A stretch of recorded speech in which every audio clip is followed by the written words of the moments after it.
It's good to be in Los Angeles with Blake Shelton here. Album release night here with iHeartCountry and fully loaded God's Country. We're here to tell the whole world about it and do a little drinking tonight as well. Yeah, please. When does that start? Is that soon? I did already. I started. Yeah, you need one? Hey, we get Cody a drink? Please, yes. Yeah.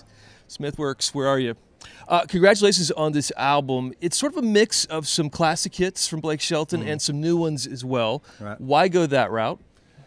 Well, because they wanted to put an album out and I wasn't ready, so that's kind of what we settled on. As long as we're all being perfectly honest. Yeah, the last Greatest Hits album I put out, we've had 2 albums since then, and then I decided, man, screw it, I'm just going to start releasing singles. Everybody streams music now, and that's fine, and we'll do it that way. And so I released God's Country, and then that happened, right? And then Hell Right, and so now it's like, man, we got to do something with these songs because, you know, especially with God's Country, it did something, you know? Right. So it needs a home. And so we finally decided, well, let's make a hits package based off the last 2 albums and then these new things that we've released. And then we'll add a couple of more new ones onto the hits package, which one of them is Nobody But You, which is a song with Gwen and I. And I'm very excited about that one. I got big plans and high hopes for it. So yeah, I can't wait for people to hear that song. But real quick on God's Country, you talked about how it was a little bit, you know, started everything, if you will.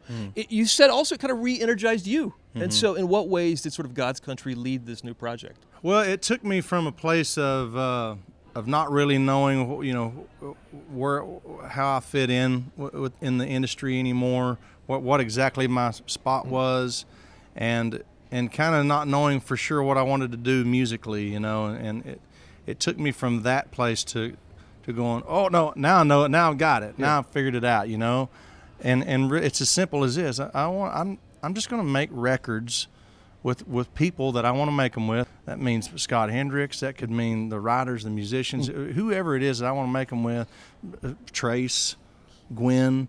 And just make them, and then just let the cards fall where they may. Of course, I want them to be successful. I'm never going to be one of those guys going, man, I don't care.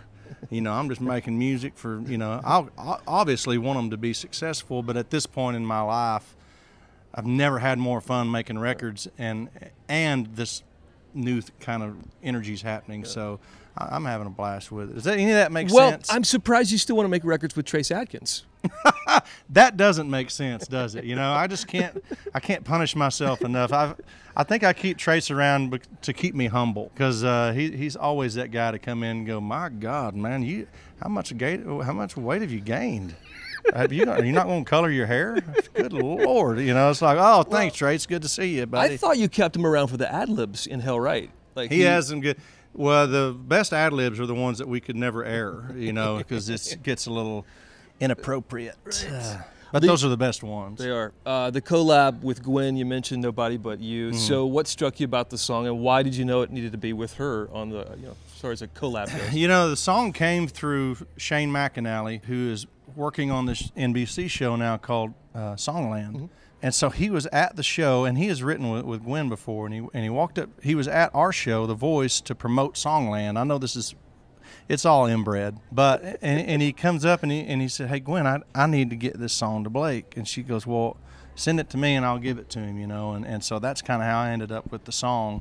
And then once I heard it, I mean, I haven't asked him this yet, but I need to. It's literally, it's our story, you know. And there's so many lines in this song that are just, they are so to the point, and they slay me, you know. It's just, it was obvious to me that she needed to be on it with me. It wasn't written as a duet, but it is one for sure. What was her first reaction upon hearing the song?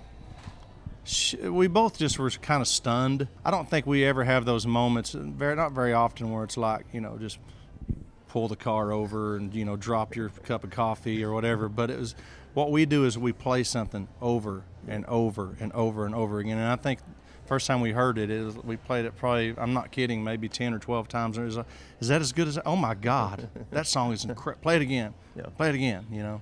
There's another woman mentioned on the album as well, Tequila Sheila. Tell me about her. You know, I love all kinds of music, but I'm a country nerd. And I've always felt like Bobby Bare was completely underrated as an artist. And maybe he wasn't, but to me, he's not celebrated enough because he's just such a great storyteller, and he's just got this personality to him. And so I always wanted to record something of Bobby Bear's and try to capture his same personality in my vocal. And so I decided, you know, I'm going to try this thing. And if you hear the song, that's actually, we got Bobby to do the first line, or not the first line, but he comes in over the intro and says, "Pour me another tequila, Sheila." And so that was just cool to have him on there. But I just love the story of the song. I mean, the guy, you know, he's made all this money, cheated in a poker game or whatever, and he's sleeping with this hooker, and next thing you know, he wakes up and all the federales are out there to arrest him, and there's only one person in town that knew he was there, and it's this hooker. So he makes her go put all of his clothes on and walk outside, and he puts her dress on and goes out the back door. She probably gets shot, but you know, he gets away. It's a country song. Yeah, it's a great story for the kids. I love that one, I believe, comes in the sequence of the album right after Jesus Got a Tight Grip.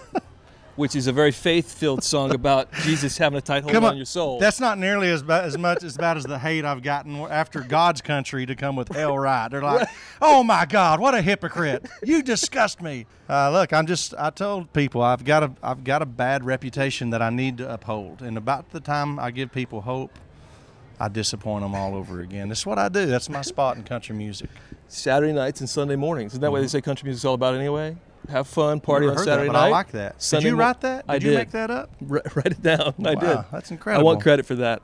It's cool. And who's dressing you these days? From the mind of Cody Allen. Thank you. The man who bought Taylor Swift a toaster. Well, was it a toaster or a crock pot? You should have got her a toaster. At least she could use a damn toaster. Taylor Swift doesn't make soup in a crock pot. Everyone needs a crock pot, I feel like. Not Taylor Swift. And she gets a cook to come in and do that, and she might use a toaster for breakfast. You know, it's her birthday tomorrow. She's turning 30. Maybe I should give her a toaster. I can't believe that, by the way. Can you believe that? I can't. We've known her, what was she, 15 or 17? Something like that. Yeah. Yeah, in a conference room in Texas. Unbelievable. Who can believe she's 30 with now? Giant, huge head of hair. International superstar with a crock pot on her counter still. From you.